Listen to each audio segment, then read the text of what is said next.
This is Greg Endres, NDSU Extension Cropping System Specialist based at the Carrington Research Extension Center. I'd like to visit with you about some dry bean research, and this is a part of the Lake Region Roundup program for 2022. So I'm going to refer to my screen and I'll begin the presentation.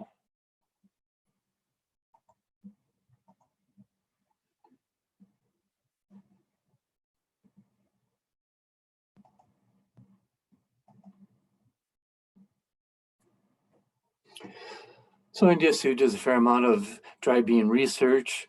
Focus is on variety information as well as disease management, but we also have some general production information. And so some of that research is what I like to talk about. And specifically, I like to talk about our work that we've been doing with plant populations plus row spacings. Before I discuss the information, I just want to mention that this is an agronomic study.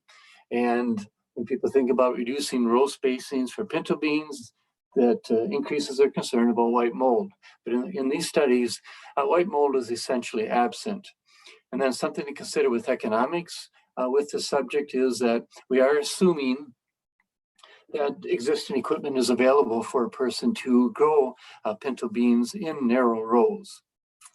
Okay, with that, let's take a look at the information. I'm going to start with discussing our studies with black and navy bean. This work was done at Carrington in 2014 through 18. We chose 3 row spacings that are listed, a wide row and then comparing narrow rows of either 21 or down to 14. And then within each of the row spacings, we had a targeted stand of early plant establishment of 90, which is our standard, and then higher rates as listed, 110 and 130,000 plants per acre. In addition, there was work that was coordinated by Dr. Hans Kandel, our NDSU Extension broadleaf agronomist, and he did work with one row spacing, with one row spacing, and then with the various plant populations in the valley. But the data that I'll show you of most interest will be the interaction of the 2 factors. So this is work from Carrington with black bean with the 2 factors, 4 set years of work, and statistically we did not see any difference amongst the row spacings that we tested, though we could say that there is a slight trend for increased yields with the intermediate or 21-inch rows. And then the figure 2 is a look at the plant populations. And we did achieve an increase in yield, but we had to go with quite high plant populations. And then this table simply shows the interaction with navy bean with row spacings and plant populations. And we did see an interaction with the 2 factors on yield. And where we saw the highest true yield was with the narrow row spacing, the 14 inches, and then plant populations greater than 115,000 plants per acre.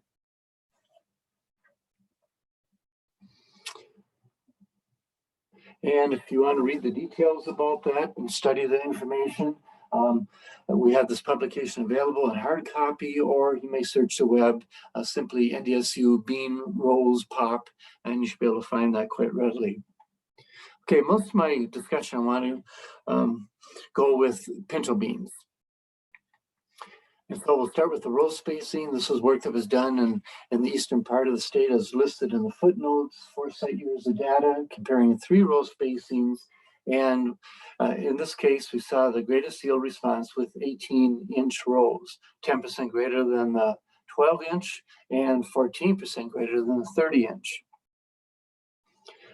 This was a larger database, a little bit more recent, 10 set years of data at Carrington, Langdon, and Minot, and simply comparing wide rows to intermediate row spacing, showing clearly that there was a nice, in this case, 16% yield advantage with the intermediate rows versus the wide. And most of the row spacings in the intermediate level were from 18 to 22.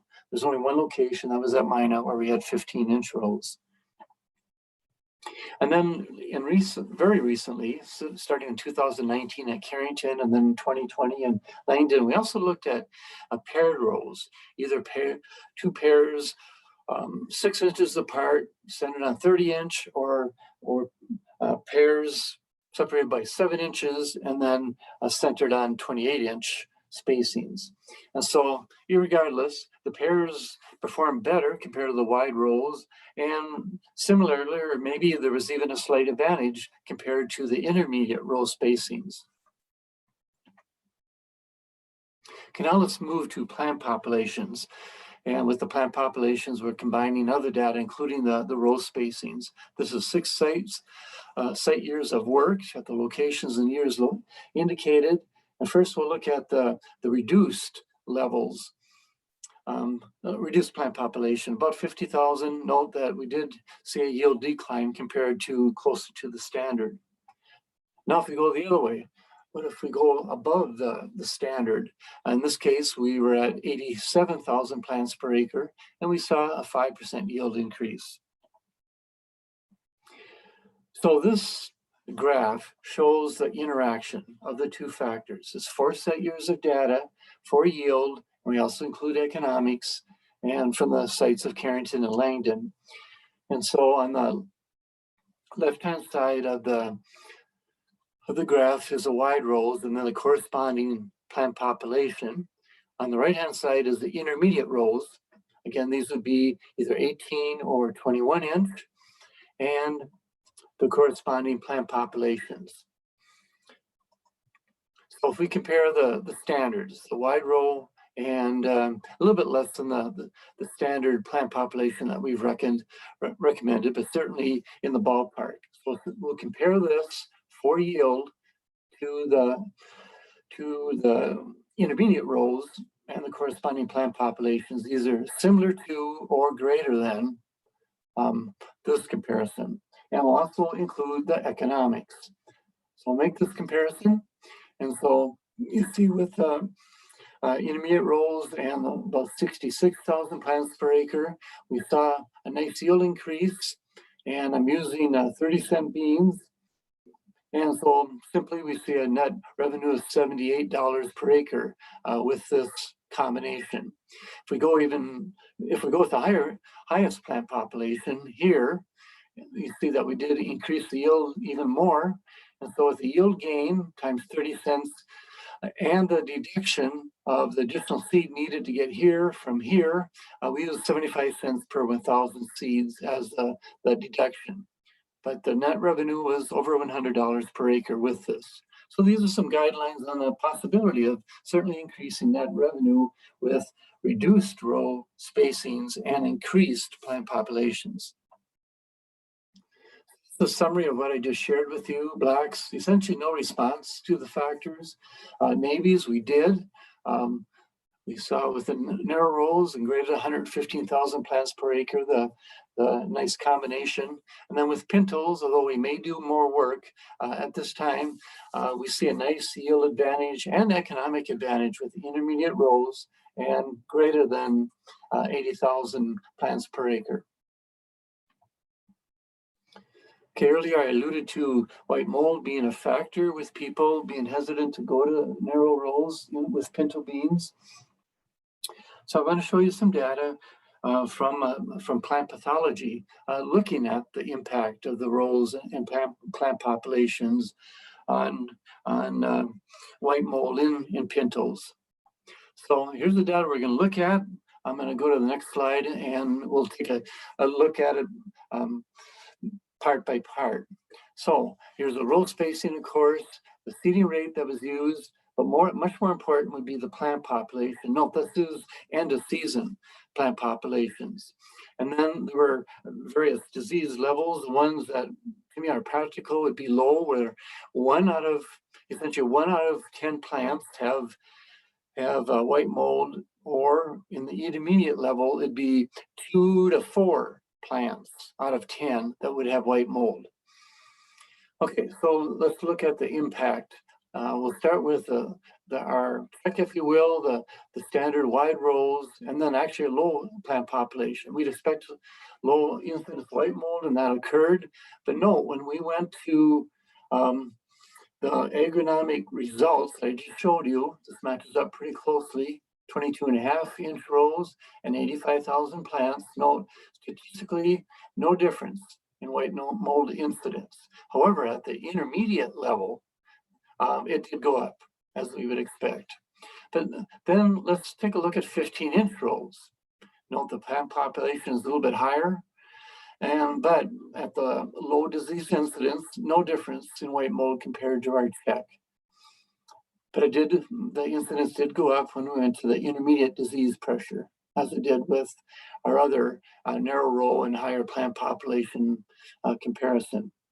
So again, that was white mold percentage. Now let's take a look at the yield impact.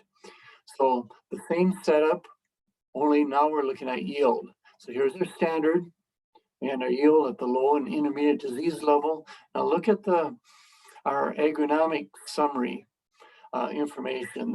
The reduced row spacing, in this case 22.5, 85,000 plants. Statistically, we saw a yield increase where we had low disease pressure. However, with the intermediate, the yield did go down. What's interesting is when you look at the 15-inch row and the even higher plant population, the yield actually went up. Certainly was increased compared to the check, and actually was similar statistically as compared to our check. So if we can do what we can in managing white mold to move it to low or no, ideally no disease, then going with reduced rows and increased plant populations, certainly over the long run should give you higher yield and hopefully higher net revenue. So those are the results of the dry bean plant population row spacing work that I wanted to share with you, and hope that this information will be of use to you. Thanks for your attention.